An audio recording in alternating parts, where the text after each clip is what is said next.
Assalamualaikum warahmatullahi wabarakatuh. Bismillahirrahmanirrahim. Alhamdulillahi rabbil alamin wa bihi nasta'in wa ala umuri dunya waddin. Asyhadu an la ilaha illallah wa asyhadu anna Muhammadan abduhu wa rasuluhu. Allahumma shalli ala Muhammad wa ala alihi wa ashabihi ajma'in. Amma ba'du. Baiklah, kita melanjutkan kembali pembahasan kita daripada balaghah. Memasuki pembahasan tentang ilmu ma'ani. Dalam kajian ilmu ma'ani terlebih dahulu kita akan membahas tentang khabar. Apa itu khabar dan apa saja kegunaan khabar? Khabar, jikalau kita perhatikan dalam bahasa Indonesia, itu dimaknakan dengan kabar. Kata kabar itu sendiri sebenarnya adalah bahasa Arab yang telah diserap dan menjadi bahasa Indonesia saat sekarang ini. Dalam istilah balaghah, dalam istilah ilmu ma'ani, khabar adalah ma yahtamilu sidqa wal kidba li dzatihi. Ma yahtamilu sidqa wal kidba li dzatihi. Apa-apa yang mengandung as-sidqa, kebenaran atau kejujuran, wal kidba dan dusta, lidatihi, bagi zatnya itu sendiri. Artinya memang kalam itu sendiri, jikalau terkala si mukhatab mendengar mutakalim menyampaikan sebuah kalam, menyampaikan sebuah ucapan, maka si mukhatab yang mendengar berpikir ini benar atau bohong, ini jujur atau ini dusta. Lalu apa yang dimaksud dengan as-sidqa wal kidba? Apa yang dimaksud dengan jujur dan apa yang dimaksud dengan dusta di sana?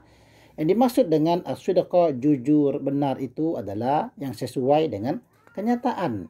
Jadi as-sidqa itu atau as-sidqu itu kalam yang mutabiqun lil waqi. Kalam yang sesuai bagi kenyataan. Dan sedang yang dimaksud dengan kidzib, dusta atau bohong, itu adalah al-kalam yang ghairu mutabiqin lil waqi. Kalam yang tidak sesuai dengan kenyataan. Ketika kita mendengar sebuah kalam, ketika kita mendengar sebuah perkataan, maka kita berpikir. Jikalau kita berpikir tentang jujur atau dustanya, tentang benar atau bohongnya kalam tersebut, maka ini namanya kalam khabar. Sesuai dengan namanya, khabar, berita. Ketika kita mendengar berita, tentu pikiran kita adalah ini berita benar atau berita bohong. Misalnya kita katakan ya, Muhammad melakukan perjalanan jauh ke Mekah. Safara Muhammadun ila Makkah. Ketika kita mendengar kata-kata Muhammad pergi ke Mekah, ini adalah sebuah khabar. Ini adalah sebuah kabar. Tentu kita atau mukhatab yang mendengar perkataan ini berpikir, benarkah Muhammad pergi ke Mekah atau tidak benar? Nah, mutabik yang menjawab kesesuaian dengan waqi'nya itu, sesuai dengan kenyataan. Jikalau memang kita dapati Muhammad pergi ke Mekah, maka kalam yang safara Muhammadun ila Makkah itu adalah kalam siddiq. Namun jika ternyata Muhammad tidak pergi ke Mekah, namun Muhammad malah pergi ke Turki misalnya, maka kata-kata safara Muhammadun ila Makkah adalah kalam yang kidzib, kalam yang mengandung kedustaan. Nah, inilah yang disebut dengan khabar ya. Nah, begitu juga misalnya ketika kita katakan Muhammadun talibun mujtahidun. Muhammad adalah pelajar yang tekun, pelajar yang rajin. Muhammadun talibun mujtahidun. Kita lihat waqi'nya. Jika dia mutabik, jika dia sesuai dengan waqi', dengan kenyataan, maka perkataan Muhammadun talibun mujtahidun adalah kalam yang siddiq. Namun jikalau dia ghairu mutabik, tidak sesuai dengan waqi'nya, maka kalam Muhammadun talibun mujtahidun adalah kalam yang kidzib. Nah, inilah yang dimaksud dengan khabar itu, ada yang siddiq dan ada yang kidzib. Lalu dari sisi kegunaannya, apa kegunaan daripada kalam khabar itu sendiri? Pada prinsipnya, khabar digunakan untuk memberitahu kepada pendengar. Ya, si mutakalim memberikan pemberitahuan kepada mukhatab. Nah, jika Penyampaian itu bertujuan untuk memberitahu mukhatab. Dalam istilah ilmu ma'ani, ini disebut dengan faidatul khabar. Disebut dengan faidah khabar. Sebagai contoh misalnya ada seorang guru yang mengajarkan kepada murid-muridnya tentang Nabi Muhammad ya. Ketika dikatakan wulidan Nabi sallallahu alaihi wasallam amal fil wa uhiya ilaihi fi sinnil arba'ina wa aqama bi Makkah salasa asyarata sanatan wa bil madinati asyran. Misalnya ketika guru menyampaikan kepada para muridnya wulidan nabiyyu, Nabi Muhammad itu dilahirkan amal fil pada tahun gajah. Wa uhiya ilaihi fi sinil arba'in. Kemudian Nabi Muhammad itu diberi wahyu padanya pada umur 40 tahun. Wa aqama bi Makkah salasa asyarata sanatan, dan beliau tinggal di Makkah selama 13 tahun. Setelah masa kewahyuan wal bil madinati asyran. Dan setelah masa kewahyuan Nabi tinggal di Madinah selama 10 tahun. Nah, ini adalah pemberitahuan seorang guru kepada muridnya tentang berita Nabi Muhammad. Jika berita ini sesuai dengan kenyataan, maka berita ini kita kembalikan kepada sidq dan kidibnya, maka dia sidq. Jika tidak sesuai dengan kenyataan, maka dia kidib. Namun dari sisi penyampaian itu sendiri, dari sisi kegunaannya, maka memang mutakallim ingin memberitahu mukhatab tentang sejarah singkat Nabi Muhammad. Guru memang ingin memberitahu muridnya tentang sejarah singkat Nabi Muhammad. Begitu juga misalnya seorang teman berkata kepada temannya, ya, si fulan berkata, Umar yashrabul qahwa. Umar meminum kopi. Nah, maksud daripada si mutakallim menyampaikan kepada mukhatab tentang Umar minum kopi adalah bahwasanya dia ingin memberitahu kalau Umar sedang minum kopi. Begitu juga perkataan misalnya Ja'a Zaidun. Ketika mutakallim memberikan berita Ja'a Zaidun, dia ingin memberitahukan kepada mukhatab tentang kedatangan Zaid. Ini adalah contoh yang disebut dengan faidatul khabar. Faidah daripada khabar itu sendiri, yaitu memberitahu. Nah, di samping itu, yang kedua adalah lazim faidah. Lazim faidah ini adalah seorang mutakallim memberikan khabar kepada mukhatab, namun bukan dalam rangka memberitahu tentang berita itu sendiri, namun lebih kepada sang mutakallim ingin menunjukkan kepada mukhatab bahwasanya dia juga tahu tentang khabar tersebut, ya. Jadi si mutakallim ingin memberitahu mukhatab bukan tentang isi berita, lebih kepada si mutakallim ingin menunjukkan kalau dirinya juga tahu tentang isi khabar itu sendiri. Jadi kalau kita buat dalam ta'rif ilmu ma'aninya, kalau lazim faidah itu adalah ifadatul mukhatab annal mutakallima alimun bil hukmi. Ifadatul mukhatab annal mutakallima alimun bil hukmi.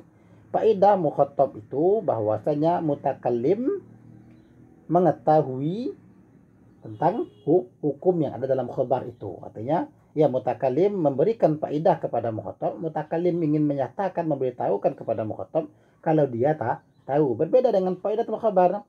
Kalau faedatul khabar tadi adalah ifadatul mukhatab al-hukma, ya. Si mutakallim ingin memberitahu isi berita kepada mukhatab. Kalau lazim faedah, si mutakallim ingin memberitahu mukhatab kalau mutakallim tahu tentang isi berita. Misalnya kita katakan ketika kita melihat seorang teman kita yang sedang makan, kita katakan anta ta'kulul lahma wad dajaja. Engkau sedang makan daging dan sedang makan ayam. Ini menunjukkan bahwasanya si mutakallim tidak memberitahu mukhatab kalau dia makan daging dan makan ayam. Kita tidak memberitahu kalau mukhatab tentang itu, ya, tapi lebih kita memberitahu kalau si mutakallim, si kita mengetahui, mutakallim tahu apa yang dilakukan oleh mukhatab. Anta ta'kulul lahma wad dajaja. Engkau sedang makan daging dan sedang makan ayam. Misalnya bisa juga dikatakan anta ta'malu fi hadiqatika kulla yaumin.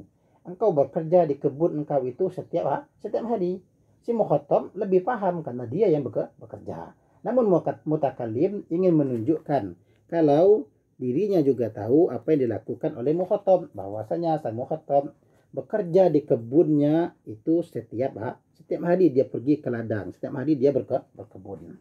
Inilah yang disebut dengan kegunaan daripada khobar itu, ya, atau aghrad daripada khobar. Lazim faidah dan faidatul khobar. Nah, namun ada kalanya khobar itu pun juga memiliki makna yang lain, bukan faidatul khabar dan bukan pula lazim faidah, bukan ingin memberitahu tentang isi berita kepada mukhatab, bukan pula ingin menunjukkan kalau si mutakallim tahu tentang berita itu. Namun ada kalanya khabar digunakan untuk yang lain. Banyak kegunaannya, kita sebutkan beberapa saja dalam kesempatan yang singkat ini. Misalnya al-istirham, ya, meminta belas kasih. Dia menyampaikan berita dengan tujuan bukan untuk memberitahu orang, bukan pula dia ingin menyatakan dia tahu tentang berita itu, namun lebih kepada ingin minta dikasihi. Misalnya dikatakan, inni fakirun ila afi rabbi, sesungguhnya aku fakir, sangat membutuhkan kepada ampunan Tuhanku. Sebab dalam berita ini, pada khabar ini tidak menunjukkan faidah khabar maupun lazim faidah, mereka justru meminta belas kasih. Sama ibaratnya seperti pengemis yang mengatakan ketika dia bertemu dengan seseorang yang dia ingin meminta daripadanya, dia katakan, Pak, saya belum makan, sudah 3 hari belum makan. Nah, perkataan saya belum makan, saya sudah 3 hari tidak makan, ini bukan bertujuan untuk faidatul khabar, memberitahu si mukhatab kalau dia belum makan, kalau dia 3 hari sudah tidak makan, atau dia ingin menunjukkan kepada mukhatab dia tahu tentang itu, bukan. Perkataan khabar tadi lebih kepada dia ingin istirham, dia ingin minta dikasihi. Itu ada kalanya menunjukkan makna begitu, ya, tidak sesuai dengan lazim dan faidatul khabar. Atau bisa juga menunjukkan makna kesombongan si mutakallim. Dia tidak ingin memberitahu orang tentang isi berita, bukan itu yang dia mau. Dia bukan faidatul khabar dan bukan pula lazim faidah, namun dia lebih kepada bersifat untuk menyombongkan atau membanggakan dirinya. Artinya maknanya lil fakhri dia. Misalnya dia katakan, kuntu taliban mujtahidan wa najahtu fil imtihan. Saya adalah pelajar yang rajin dan saya lulus dalam ujian. Nah, terkadang kata-kata ini si mutakallim ingin menyampaikan bahwasanya dia adalah orang yang pintar, dia adalah orang yang rajin, sehingga itulah yang menyebabkan dia lulus dalam ujian. Dia ingin membanggakan dirinya. Kemudian bisa juga makna daripada khabar ini adalah izharud dha'fi, ingin menampakkan kelemahan. Artinya si mutakallim menyampaikan sebuah khabar yang tujuannya adalah ingin menampakkan dirinya lemah, ingin menampakkan ketidakmampuannya.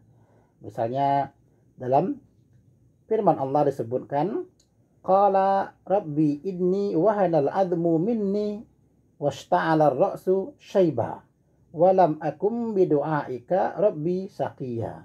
Wahai Tuhanku, sesungguhnya tulangku telah lemah dan kepalaku telah ditumbuhi uban, dan aku belum pernah kecewa dalam berdoa kepada Engkau, wahai Tuhanku. Ini menunjukkan bahwasanya dalam berita ini si mutakallim mengadu kepada Tuhannya. Dia menampakkan kelemahan dirinya.